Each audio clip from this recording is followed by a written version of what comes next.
I believe Mick had a message from someone you know quite well in regards to how this interview should take place. You got that message, Mick? I do. Do you want me to read it?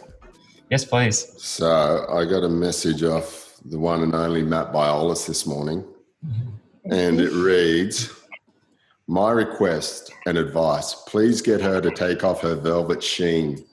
Get her to open up more about the candy-coated exterior. There's a raging beast inside, but she guards it well.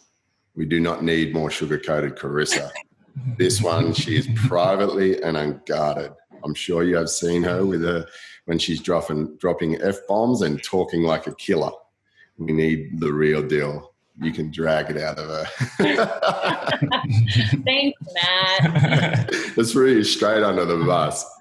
But I guess we want to start there. I guess a lot of people see that side of you, that bubbly, that fun, that beautiful side when you hit the beach. When you're in the water, you're a stone cold, true grit, competitive woman with a force to be reckoned with. How do you hide this person? I don't know if I hide her. I just think that there's a time and place for her to come out. And I think that I also feel comfortable with certain people, like letting that come out. I definitely have a feisty side to me. I'm not happy and bubbly all the time. I definitely get a little eggy. I get frustrated. I definitely get competitive and I talk shit, but I definitely just talk to, I keep it within that group that I know it's not going to go anywhere because, I don't know, everyone needs an outlet, right? 100%. It's just us here, Briss. There's no one else who can just let the guard down. Yes, I'm sure. Just blow it up. I'll fucking play. I don't care. Look, I sort of know how you feel there. You go in and you feel like you're in this spotlight all the time. For me, when I used to lose heats, I used to just go home, like try not to do anything at the beach.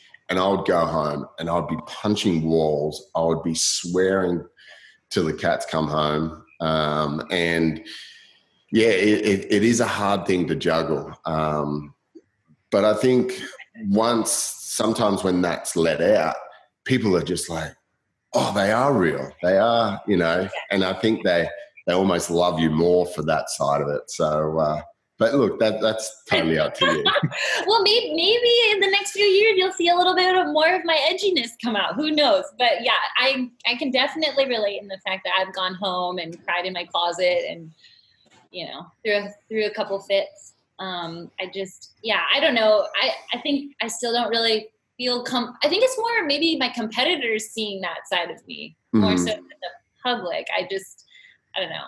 So speaking of the Beast character, in the research prior to the interview, Riz, Mick and I were talking about some of your attributes, and there's a lot of talk about you taking on a different coach for every spot on tour and the sort of the benefits around that. And then one of the major points of that, which is a rumor, I believe, which Mick debunked, is that you get a coach at each region to block for you to get waves at each stop.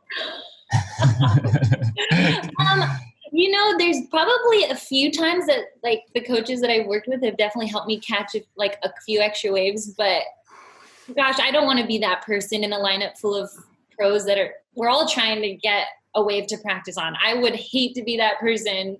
I'm sure I've done it a few times and people hate me already, but no, I wouldn't feel right if I did that. Yeah. I told him it's all false because you don't actually need someone to do that for you because you get your own waves. I believe he said she's a savage in the water. She needs nobody to block for her.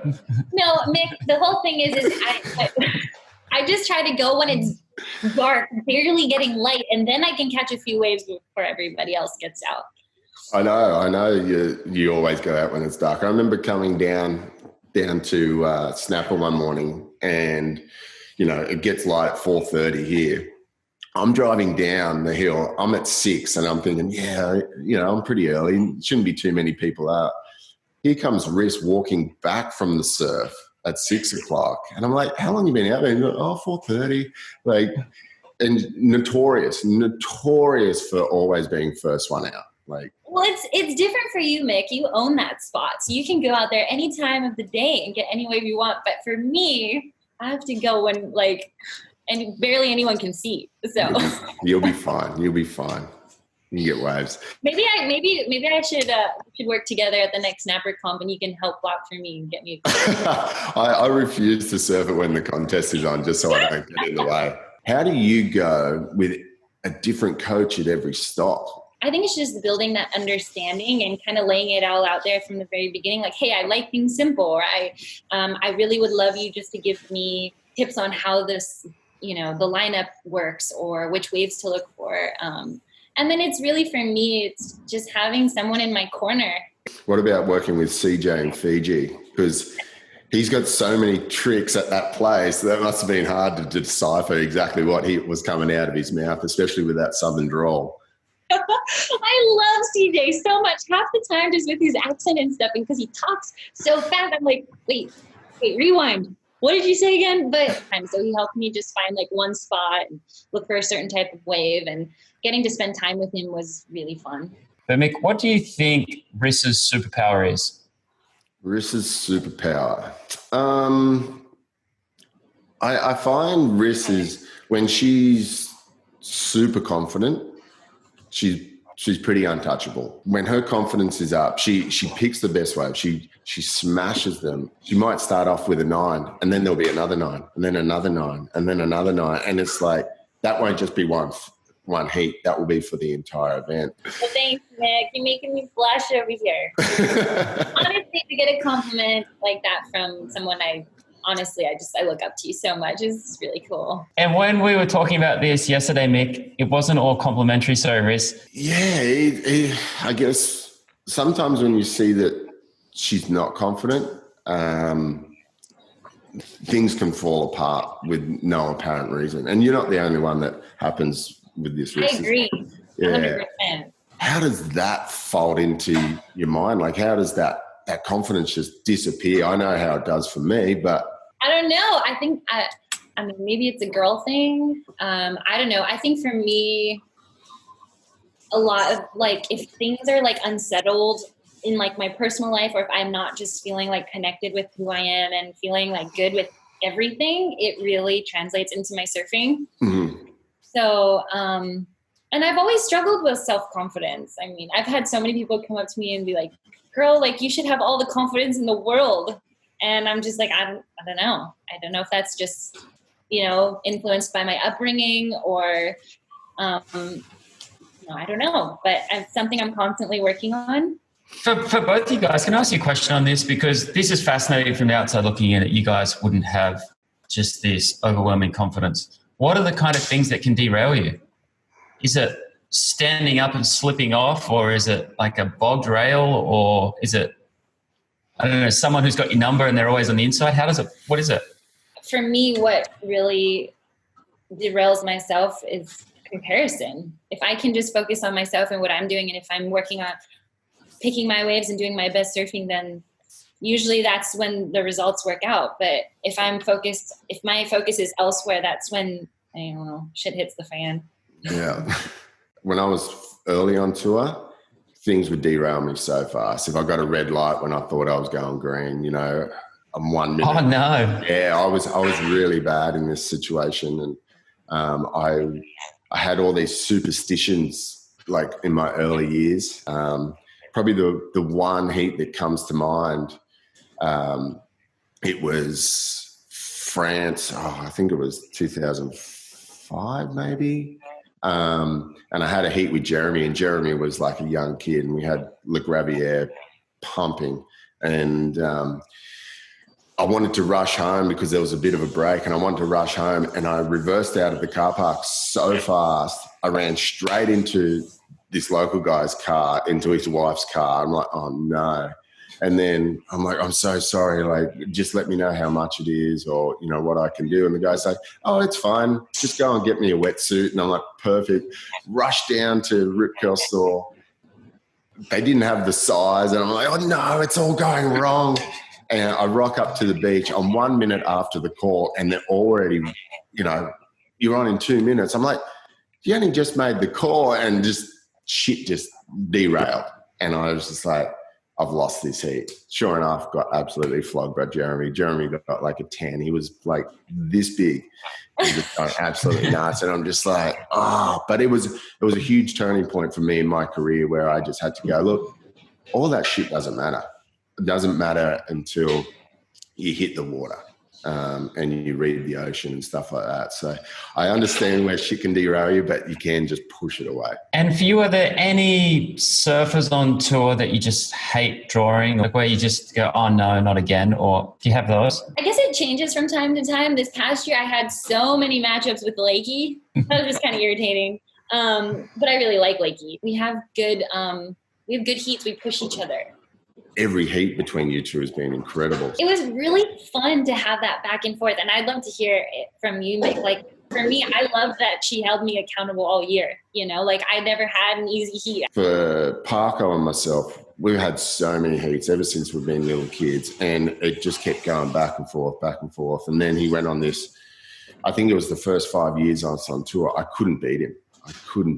Didn't matter what I did. I could start off with a 9 and he would be on the way behind and get a 10 or something. And I'm just like, just infuriate me. And then I just decided one day it's never happening again. It's those moments that really get you to dig deep and like figure out what you're made of, you know? And it does push you to be better. That's crazy. Yeah. Well, that's the true competitor that I see come out in you, you know, like they're the heats that I really love where you just dig deep and you just like, it's on. And that stone-faced killer comes out. They're the moments that I see and I really appreciate. On that point, what does dig deep mean? Yeah, dig deep, there are these platitudes, but I'd love to dig in and see what it is. You want to dig deep? Yeah, sorry. It's almost on the verge of selfishness. You know, you've got this one goal that you are so determined to get, and it's hard to be in a competitor where you can be in a room and you can be talking to someone, but you're not there. You're thinking about the heat tomorrow, or you're thinking about what board you're going to ride. It's just. You're just giving shit answers to people and you're not giving them their time. And that's what it is. It's like you have this sole focus, and it's hard to explain when you're not a competitor. I guess the whole flip side of it is when people go to the office and they come home and they bring their work home with them. That's what we do each and every day. And it can be very strenuous on relationships and your friendships and even your competitors if they're not in the same realm. Yeah. I mean, I think on that same note, I just felt that this past year, I just was all in. I just wanted it so bad. It was the first thing that I thought about when I woke up and the last thing I thought about before going to bed. And like, you know, whether I was on the road or I was home, every day, every movement was to work towards that goal. And when you're that invested, like, I don't know, nothing else matters. I try to keep it balanced. What is balance? What is balance? What is it? Especially for you last year, you didn't have a win until you got to J-Bay last year. Like, how fun was it? I truly did enjoy it. After my win in J-Bay, it got a little more enjoyable. I'm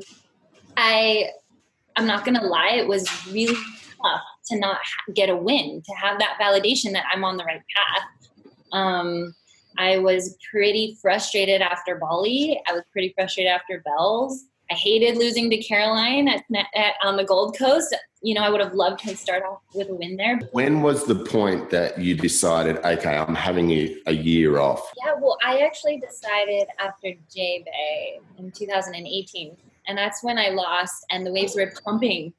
And I just was mentally in just a really bad place. And I was contemplating giving up competing, and I wasn't having fun. It was really like scary to think about telling the world about it because I am a people pleaser, and this is definitely me taking my power back and doing something for myself. And I wasn't sure what everyone was going to think. And I didn't want anyone to think that I was ungrateful for the life that I live or anything. But I just knew that I needed to put me first. It's almost like celebrating another world title, isn't it? You're just like, yes, I'm free. And so in terms of, Mick and I wanted to talk about Amuro Suzuki. So Mick, do you want to take that away? Oh, which is the Japanese surfer who got the spot when you decided to have a year off. Yeah, so having this year off, and if say they don't run anything for the year, do you have to ring up a mirror and go, hey, I'm taking my spot back, or has the WSL got another contingency plan or something? Gosh, I can't give you an answer because I don't know myself, but I'm praying that I get welcomed back with open arms because that was the plan. Like, I really don't want to take another year off. Yeah, we'll see what happens. Hopefully they keep her on and we both get a spot. So, Riss, let's talk about Teahupoo in 2021. Yeah. How are you feeling about that? I'm excited but super nervous at the same time. I've done a few trips there, and it's a really intimidating wave. Even on a small day, the takeoffs are scary. But knock on wood, one thing that is like kind of encouraging is I did take some big wipeouts and I never hit the bottom. So I don't know. I mean, what's your experience or advice from there, Mick? And like, what are your thoughts for the girls having an event there? Look, I was on tour when the girls used to have events there, and no disrespect to them, but there was only 3 or 4 girls that really wanted it. Kiala, of course, she was like, we want it bigger. She was doing toe-ins and stuff, and it's huge. And I'm just like, you can have it. But I feel that the level of surfing that you girls have now, it's incredible. I feel you've got the skills, you've got the ability to do that. Probably my main advice is just go and spend a lot of time there. I was actually just speaking to Owen Wright about it yesterday, and just the differences in Teahupoo is, you think it's the same wave every single time because that's what it looks like on film, but with every different degree in the swell, it just changes a little bit. So my advice is just go, spend some more time like you have, and just get to know the wave. Well, gosh, those kinds of conditions scare the crap out of me. Like, it's not something that I feel comfortable in at all, but it also excites me to have that opportunity to step outside my comfort zone. And like you said, I think the girls have the ability. Look, and it's the place too, when it gets too big, no one's looking at you going, if you're like, okay, I'm not doing it today, no one's looking at going, oh, you're so soft. I remember the Code Red day, I was staying with Taylor Knox, and I was sitting there and I was like, I'm on Knox, I've got my vest, I've got my weddy. He's like, man, you're out of your mind. I'm like, no, we've got this. It's easy. Let's go. You can borrow my stuff. And he's like, I'm good. We pull up to the wave, and I saw how big it was. I've never hit a bag so fast in my life. I'm like, no, I'm out. It's such an intimidating wave. And then, Riss, just before we dive into the reader questions, we just wanted to talk to you about the film. So what was your goal with the film? Why'd you make it? I can't take any credit for the vision. I, probably inspired Pete with some certain things, just with my scrapbooking. He kind of incorporated that with how the film was made. And, but it was really all his ideas and his perspectives and how he interpreted different things. And it turned out how it did. It's exquisitely put together. Like the amount of work with the animations and the little interstitials in the film are really special. What I want to know is who got Kelly to do the cameo, because that was huge. That's huge. I mean, I've tried to text him the past couple of weeks and I've not heard anything. So I don't even know how they got him to film that. But that was all Peter. Wasn't you? No, not at all. Good on Pete. Wow, that was cool. I think Kelly was feeling good that day. He had a guitar in his hand. He was feeling great. Hey, this is Jenny from Manly. Mick, I've got a question for you. I'm just wondering if you reckon that Carissa can win as many world titles as Steph. Yes, I think so. I think when Carissa came on, she won her first world title. It went back and forth. They were just pretty much just swapping the trophy each and every year. Yeah, it's definitely there. How many you got now? 4? Like, it's another 3 isn't like if someone says, oh, she's going to win another 3 world titles, people are just going to be like, yeah, it can easily happen. She's that good a competitor and she's that good of a surfer that it definitely can happen. Is that in your sights, Riz? Is that what you're going for? Come on. No, I really appreciate the answer, Mick. You're super sweet. Gosh, it's a bit overwhelming to think of how many Steph has gotten. That is so many. And I never went into this journey thinking, I want to win the most world titles or as many as Steph or Lane. So we'll see what happens. But yeah, I don't think there's a number on it. Yeah, no pressure from my side. Don't worry. I just said you could do it if you wanted to. No, thank you. Hey guys, my name is Joel Lowry and I'm from Sweden.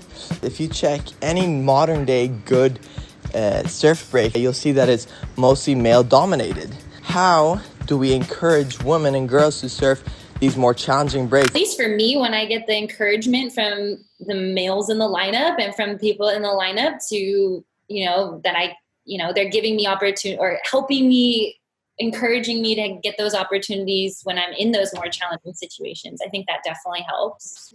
I see it a little different. I really think that's, over the past year, I think that's where we've seen women's surfing really progress. You got people like Paige Arms and Kiala charging jaws. Like, that's next level. But then you've got, Rish, you've gone and done step-offs at Chopes. And then Laura Aniver has just put out a movie and she's the tiniest little thing and she tries to pull into these ginormous waves.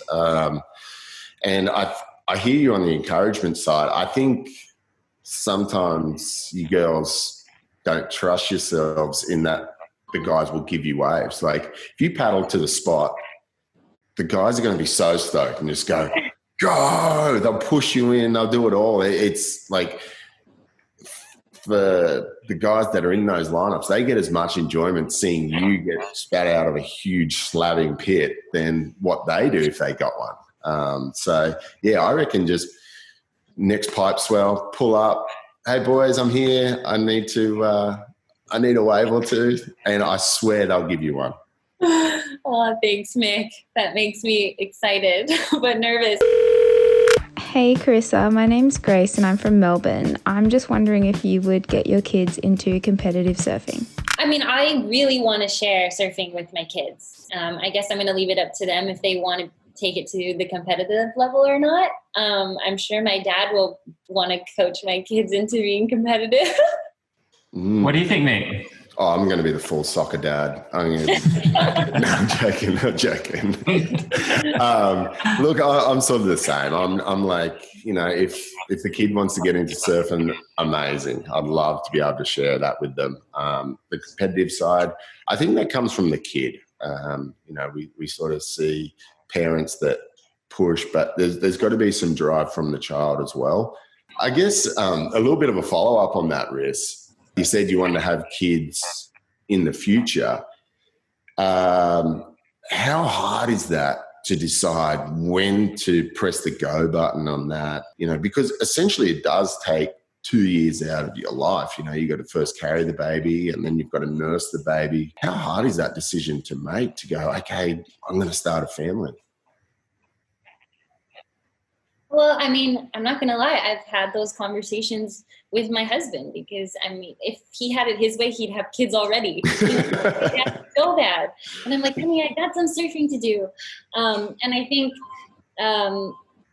for me, I think that's maybe not the only thing standing in my way of winning so many world titles, but I think I'm looking at the big picture and I definitely want to start a family with my husband at some point. And we definitely are waiting, and it's not going to happen anytime soon, but it will it would be fun to give it a shot, to try to juggle it all at the same time.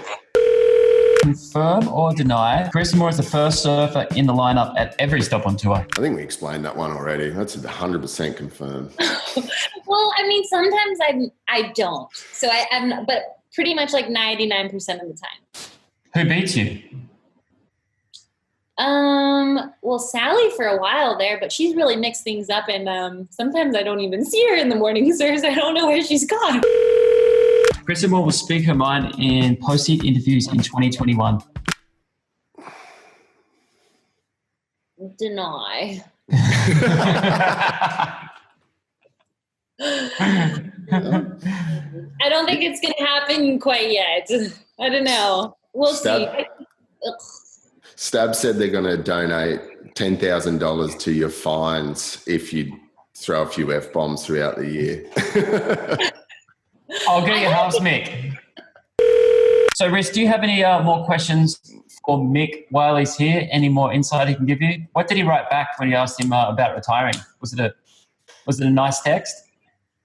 Mick has always been so nice and has always taken the time for me. I don't know if I have any more questions, but it would just be thank you, Mick, for always, being such a great role model and for always taking the time for me. You've been a huge inspiration for like how I want to go about and live my life. So I wish the best for you. You deserve nothing but all the good in the world. So thanks you. Very much. Cheers. Appreciate the kind words. Well, we appreciate your time, Riz. Thank you so much. Yeah, thanks so much, Riz. That was awesome. That was super fun. Thank you guys so much for wanting me to sit on your hot seat. Yeah. Tell us what you really think.